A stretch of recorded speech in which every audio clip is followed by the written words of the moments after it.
Il y a un mois, je te faisais une vidéo où je te présentais les choses que je n'achète plus depuis que je suis minimaliste. Avec un meilleur lien d'intentionnalité, j'ai logiquement changé mon rapport à l'achat et je ne consomme plus les mêmes choses qu'avant et beaucoup d'objets ne font plus partie de mon quotidien. Donc à la suite de cette vidéo, énormément de gens m'ont dit « Waouh, c'est génial Lucas, mais il y a quand même des choses que t'achètes, non? Allez, dis-nous tout, on veut savoir ce que t'achètes en tant que minimaliste. » Bon, j'abuse un peu, mais ça en a intéressé certains. En tout cas, je vis pas dans une pièce vide et blanche comme le veut un cliché répandu sur le minimalisme. Il y a même beaucoup de choses que j'achète même si j'ai ce mode de vie. Dans la vidéo d'aujourd'hui, on va voir 7 choses que je continue d'acheter en tant que minimaliste.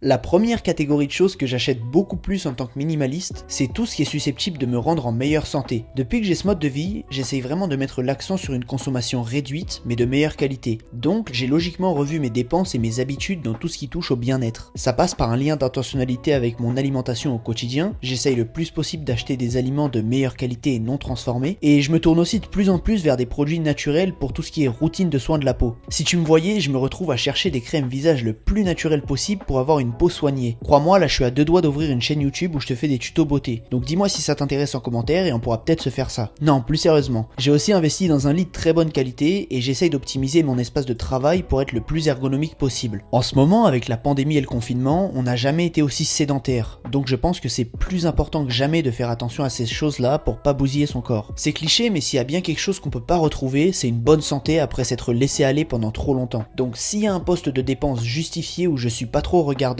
c'est la santé et le bien-être. J'ai toujours aimé les nouvelles technologies. Je trouve ça impressionnant de voir ce qu'on peut faire avec l'avancée de la recherche dans certains domaines. Qu'un appareil devienne plus petit, plus maniable, plus puissant ou plus beau année après année, c'est quelque chose qui me plaît. Mais la plupart du temps, je me contente juste de me tenir informé des dernières sorties. Comme je l'avais dit dans une ancienne vidéo, je trouve ça inutile d'acheter le dernier téléphone chaque année car pour moi, la technologie évolue rarement aussi vite. Payer 1000 € par an pour une légère différence de design sur un téléphone, ça fait un peu mal. Cela dit, quand une nouvelle technologie est susceptible de me faciliter la vie, j'ai absolument aucun problème à l'acheter. Je pense qu'un des meilleurs achats que j'ai fait ces dernières années, c'est une paire d'écouteurs sans fil. Déjà, c'est plus minimaliste que des écouteurs filaires car ils se rangent facilement n'importe où sans s'en mêler à longueur de temps. En plus, j'écoute très souvent de la musique, que ce soit en travaillant et notamment en faisant du sport. Et n'importe quelle personne qui va à la salle ou qui va courir sait à quel point c'est infernal d'avoir des écouteurs filaires qui tombent plusieurs fois par séance. Je vais pas te faire toute une liste des technologies qui me facilitent la vie, mais je pense que c'est censé être le but premier de ces objets et on a souvent tendance à l'oublier. Si tu veux un nouvel objet qui n'existait pas il y a 3 ans et qu'il rajoute de la complexité à ton quotidien, pourquoi l'acheter? C'est très certainement un caprice passager, un achat non justifié que tu finiras par regretter. Donc si tu dois acheter une nouvelle technologie, essaie de voir ce qu'elle a à t'apporter pour la mettre à ton service et pas le contraire. La troisième catégorie de choses que j'achète depuis que je suis minimaliste, ce sont des vêtements de bonne qualité. Sur ce sujet, rien de très nouveau, mais je pense que c'est important d'en parler car ça s'inscrit dans une démarche de vie plus simple et plus qualitative comme les 2 premiers points. En achetant des vêtements de meilleure qualité, ils me tiennent plus longtemps et je me sens mieux dedans. Vu que j'en achète moins, je me permets de dépenser un peu plus quand je le fais. J'essaye de plus en plus d'éviter la fast fashion, mais par contre j'ai aucun problème à racheter un vêtement quand j'en ai un qui est abîmé. Voilà, je vais pas te répéter pour la 10e fois à quel point c'est bien d'acheter moins de vêtements mais d'y mettre un peu plus de budget, car c'est répété à longueur de journée par les minimalistes. Mais pour autant, c'est un vrai avantage de ce mode de vie. Une question qui m'est énormément posée sur YouTube et par mail, c'est de savoir si on peut être minimaliste et avoir de la décoration. D'ailleurs, je t'ai parlé de mail, mais si tu veux t'inscrire à mes lettres minimalistes pour recevoir des conseils exclusifs, rien de plus simple que cliquer sur le premier lien en description pour ne pas rater le prochain mail. Enfin bref, revenons à la déco. Déjà, il n'y a aucune règle inscrite dans le marbre. C'est pas parce que t'achètes un petit tableau pour le mettre dans ta chambre que l'ordre des minimalistes va te bannir à vie. T'inquiète pas pour ça. Je trouve qu'il n'y a absolument aucun problème à bien décorer son intérieur, même en possédant moins. C'est une question qui se pose même pas pour moi car avoir une belle décoration me rend de meilleure humeur et me permet de me sentir mieux chez moi. Petite mention spéciale pour mon addiction aux plantes, je commence de plus en plus à vouloir en mettre partout et j'ai peur que mon intérieur commence à se transformer en jungle. Mais bon, faut pas déconner, je reste minimaliste et j'aime ce qui est épuré, donc je saurai m'arrêter à temps. Enfin, je crois. En tout cas, aucun souci avec la déco selon moi. Évidemment, c'est pas agréable de vivre dans un endroit où il y a énormément d'objets, mais c'est exactement pareil pour une maison froide et vide avec du mobilier tout blanc. Donc en trouvant un juste milieu avec une petite déco chaleureuse, je me sens beaucoup mieux chez moi. Je continue d'acheter des livres physiques depuis que je suis minimaliste. Même si énormément de personnes ne jurent plus que par la liseuse, j'ai toujours aimé l'objet du livre et le fait d'avoir une bibliothèque rejoint ma vision d'une jolie décoration. Fumio Sasaki nous dit dans L'essentiel et rien d'autre qu'en voulant avoir une bibliothèque, ce qu'on cherche au fond, c'est montrer une certaine image de nous au monde. L'image de quelqu'un d'instruit qui lit beaucoup. C'est peut-être vrai, mais ça n'empêche que j'ai toujours aimé feuilleter des livres. Je trouve ça assez satisfaisant. Même si j'ai réduit ma consommation de livres physiques en achetant une liseuse, je me suis pas pour autant converti à 100% au dématérialisé.